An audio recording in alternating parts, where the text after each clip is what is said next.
Alors déjà, cet appel à projet, c'était le premier intérêt, c'est justement d'avoir travaillé ensemble. C'est d'avoir confronté notre regard sur ce qu'on met derrière la notion de petite cité de caractère, comment chacun d'entre nous peut interpréter la charte, comment chacun d'entre nous traduit cette charte en objectif, en action de développement concrètement. Et du coup, ça nous a permis de définir un programme d'action, un programme d'aménagement, mais aussi, comme toujours, un programme d'aménagement avec pour objectif des idées de développement, de revitalisation, et dans le cas particulier, essentiellement de développement touristique, mais aussi évidemment d'embellissement et d'amélioration du cadre de vie pour les habitants actuels, et nous l'espérons futurs, parce que l'idée c'est aussi d'attirer de nouvelles populations dont nous avons tant besoin dans ce département. Alors dans le cas particulier de Marcollès, l'appel à projet nous a permis de réaliser 4 opérations majeures qui sont la fin de l'aménagement du tour de ville, l'espace public, donc de ce qu'on appelle nous le tour de ville, sur la rue Trempe en particulier. La création d'un bâtiment sanitaire accueil au niveau du parking, dont on retrouve quasiment le même à Montsalvi. Et ensuite, l'aménagement de la maison Barde, là, à l'angle de la rue Longue et de la rue des Dames, avec une salle d'expo en bas, un petit lieu pour le point d'accueil de l'office de tourisme, et la perspective d'aménager ensuite, plus tard, hors de l'appel à projet, des appartements dans les étages.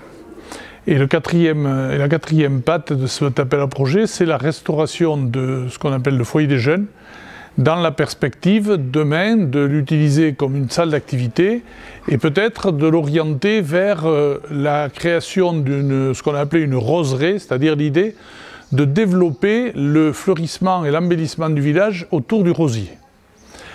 Alors, il est clair que l'appel à projet nous a permis de faire ces 4 opérations en un temps record, parce que donc, tout s'est enchaîné, on a tout fait d'un seul coup, les études, la réflexion, et puis derrière, les travaux, les appels d'offres, les chantiers, etc. Donc aujourd'hui, c'est fini. On a fait ça en gros, entre le début et la fin, sur 2 années, parce qu'on a eu les financements, donc l'appel à projet a représenté, alors sur les fonds européens, à peu près 50% de la dépense, sur les fonds d'État, à peu près 30%. Donc sur à peu près 600 000 € de travaux, ça représente donc à peu près 80% de la totalité de la dépense. C'est sûr que si on n'avait pas eu ces subventions, ces aides-là, c'est des projets qu'on aurait réalisés, c'est sûr, mais sur 5-6 ans. Parce que budgétairement, on n'aurait pas pu le faire avant. Donc ça c'est extrêmement intéressant. Il y a cet aspect, il y a donc l'aspect financier, il y a l'aspect travail en commun, et puis il y a l'aspect calendrier qui nous a permis en quelque sorte de mettre les bouchées doubles et de disposer d'un cadre de vie, je dirais, attractif rapidement, puisque c'était des opérations qui nous manquaient à réaliser de toute façon dans ce qu'on avait déjà fait. Donc franchement, cet appel à projet, je pense que ça a été une vraie chance, alors à la fois pour les petites cités de caractère qui en ont bénéficié, pour chacune d'elles, mais aussi je pense que ça a été la prise de conscience d'une autre façon de travailler, qu'a induit un petit peu le label, de travailler ensemble, de travailler d'une manière coordonnée et donner de la cohérence à l'ensemble des projets réalisés sur ce territoire de la Châtaigneraie dans le réseau des petites cités de caractère, et puis obtenir des financements que seul le label nous permettait d'obtenir et qui du coup se sont prolongés aujourd'hui d'une certaine manière. Cet appel à projet a été un peu le précurseur de ce qu'est aujourd'hui la politique de la région, dite politique en faveur des villages remarquables. Et du coup c'est vraiment ça a permis une prise de conscience de l'importance d'un label qualitatif qui permet justement d'aller plus vite et d'aller plus loin dans les démarches d'aménagement, d'embellissement, d'attractivité de nos cités. Clairement, si on n'avait pas eu comme prestataire, comme partenaire des gens comme le CAUE, l'Office de tourisme. À l'origine, effectivement, l'ADEPA, qui connaissait particulièrement bien le territoire, ses besoins et ses objectifs. Je pense qu'on aurait été beaucoup plus long, qu'on aurait mis beaucoup plus de temps à définir le projet. Et j'irais même jusqu'à dire que je pense qu'on ne l'aurait pas défini d'une manière aussi adaptée, aussi précise à ce que voulaient faire les maîtres d'ouvrage. Et je crois que la capacité de mobiliser comme ça des partenaires locaux qui ont à la fois la compétence et la connaissance de l'environnement, c'est vraiment un gage d'avancée, de réussite et de qualité finalement du projet. C'était nécessaire qu'on ait aussi cette qualité pour être lauréat de l'appel à projet, puisque c'était par définition un appel à projet. Il y a un certain nombre d'appelés et pas tous ne sont pas élus. Je dirais qu'il y avait un embryon ou une idée sous-jacente de créer un réseau des petites cités de caractère, même avant qu'il y ait les premières labellisations. C'est-à-dire que quand on a commencé à importer cette idée, ce concept dans le Cantal, c'était il y a déjà bien longtemps, c'était je crois, c'est en 2007 que le réseau breton a décidé de développer ce concept au niveau du pays. Dès ce moment-là, on a commencé à réfléchir à qui pourrait composer ce réseau avec le CAUE, avec l'ABF, etc. Et déjà, il y avait l'idée d'un réseau de gens qui travailleraient ensemble, de gens qui poursuivraient les mêmes objectifs, qui adhéreraient à la charte. Et ensuite, le réseau s'est vraiment constitué à partir de 2014, donc lorsqu'on a eu les premières labellisations, donc les 3 cités de la Châtaigneraie, Marcollès, La Roquebrou et Montsalvi. Alors, et ensuite, donc, peu à peu, d'autres communes ont intégré le réseau, ont été labellisées. Aujourd'hui, nous sommes 8. D'autres communes sont intéressées encore aujourd'hui, frappent à la porte. Morse en particulier a manifesté de l'intérêt. Et je pense que c'est pas mal aussi parce que c'est une commune qui a clairement les caractères d'une petite cité et qui viendrait compléter le panel des cités médiévales en Châtaigneraie. Donc je crois que c'est une bonne démarche.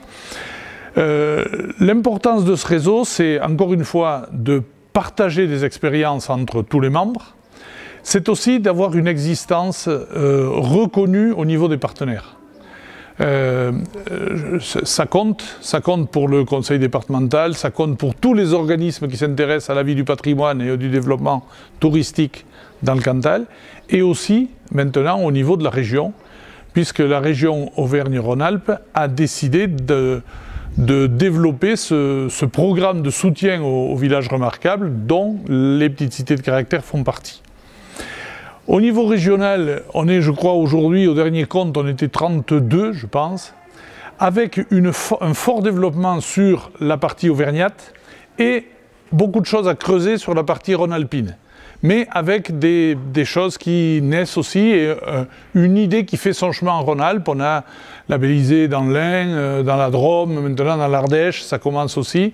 Alors, on a créé, donc, on a cette association régionale, on vient d'embaucher un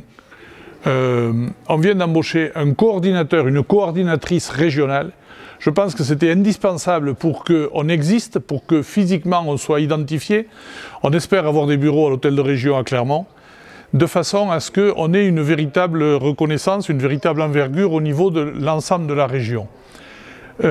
On a un projet en perspective, une assemblée générale d'automne qui se déroulera sans doute côté Rhône-Alpin, pourquoi pas dans l'Ain ou dans le Rhône, peut-être à Rivry, dans lequel on a l'intention de travailler sur un règlement intérieur de notre association qui serait un prolongement ou une déclinaison de certains éléments de la charte nationale, de façon à garantir une véritable qualité des communes labellisées. Le réseau a grandi vite, peut-être parfois trop vite. Je pense que c'était une bonne chose pour lui donner de l'importance, mais aujourd'hui il faut qu'on soit vigilant à la qualité des adhérents qu'on admet, parce que ce label doit rester un label qualitatif et il doit surtout, au-delà de la qualité patrimoniale des villages, des villes, des cités qu'on va admettre, il y a surtout, me semble-t-il, la qualité du projet de développement et la perception qu'ont les élus de la charte des petites cités. Ça me semble essentiel par rapport à ce que, pour qu'on ait une vraie cohérence et de vraies références lorsque se réunissent les commissions de labellisation. Pour que chacun ne fasse pas n'importe quoi dans son coin et qu'on ait une démarche qui soit réellement très ordonnée, très calibrée, avec un processus de décision parfaitement indépendant, tout à fait... enfin, qu'on évite les pressions politiques, qu'on évite les pressions de l'instant aussi, qu'on évite et qu'on sache que la labellisation répond réellement à une démarche, à une volonté de la commune candidate, mais aussi à une volonté du réseau d'accueillir cette commune-là. Donc il y a beaucoup de choses à faire, c'est riche, il y a plein de choses. Je crois que demain ce label a beaucoup d'avenir parce qu'il correspond, me semble-t-il, à une vraie philosophie du développement et de la mise en valeur du patrimoine. On n'est absolument pas dans l'idée de conservation pure et simple, on est dans l'idée d'un aménagement, d'une valorisation, d'une contribution du patrimoine au développement local, à l'attractivité des territoires, tant en termes de fréquentation touristique qu'en termes de résidentiel. Ça, je crois que c'est la base de notre philosophie et il faut que tous ceux qui veulent la partager s'en imprègnent et adhèrent complètement et sans réserve pour que réellement demain on soit reconnu comme un partenaire incontournable et même majeur du développement autour du patrimoine, mais aussi bien sûr de sa préservation. Hein. La mairie depuis bien longtemps maintenant, l'Auberge de la Tour en est un exemple aussi, on a acheté cet établissement, cette maison un peu avant les années 2000, et aujourd'hui c'est un établissement étoilé. Donc ce partenariat où la commune maîtrise le foncier et grâce à un partenaire privé le fait vivre, c'est une démarche qu'on a effectivement multipliée. Alors pour le foncier économique, l'Auberge de la Tour, l'ensemble du Cassagnol par exemple, mais aussi pour du résidentiel, on a acheté pas mal d'immeubles qu'on a aménagé pour faire du logement, par exemple, en matière de développement touristique également. Et on a pu réaliser ces opérations parce que quand en s'inspirant d'un montage qui est systématiquement toujours le même, on achète du foncier qui est relativement pas cher. Il faut bien reconnaître que le foncier est pas cher ici à Marcollès. On monte un projet d'aménagement avec un partenaire privé, c'est-à-dire qu'on définit réellement l'aménagement en fonction des besoins de la mise en vie qui va suivre, et puis on essaie de monter un équilibre financier avec des subventions extérieures qu'on arrive à mobiliser quand les projets sont bons, y compris dans le cadre du projet Village Remarquable. Et puis ensuite, il faut reconnaître qu'aujourd'hui on bénéficie de taux d'intérêt, par exemple, qui sont extrêmement bas, et qui permettent d'avoir un recours à l'emprunt. Alors certes, il y a des limites, mais je pense que c'est un outil aujourd'hui qui permet de faire des opérations de revitalisation qui fonctionnent. Enfin, on en a connu, mais on a quand même, sur le nombre d'opérations qu'on a montées, on a connu très peu d'échecs. Et même s'il y a un petit turnover à certains endroits, on retombe très largement sur nos pattes. Et c'est même une façon de créer pour l'avenir des revenus pour la commune. Chaque fois on a fait, sauf dans le cas de la Maison Barde parce qu'il y a eu l'appel à projet, mais sinon on fait des aménagements qui sont très sommaires. Mais on arrive quand même à ouvrir des lieux comme ça qui permettent une mise en vie, une vie artistique, des ateliers, des expos. Et c'est là aussi vraiment tout bénéfice pour l'activité elle-même, encore une fois l'attractivité du territoire, l'accueil de nouvelles populations, mais aussi un certain enrichissement en matière d'animation, en matière culturelle, etc. Et ce que je veux dire aussi, c'est que toutes ces populations qu'on a pu accueillir, on les retrouve quasiment tous dans la vie associative et dans la vie culturelle du village. Donc c'est réellement des opérations, c'est vraiment très très positif, quoi. C'est vraiment très positif.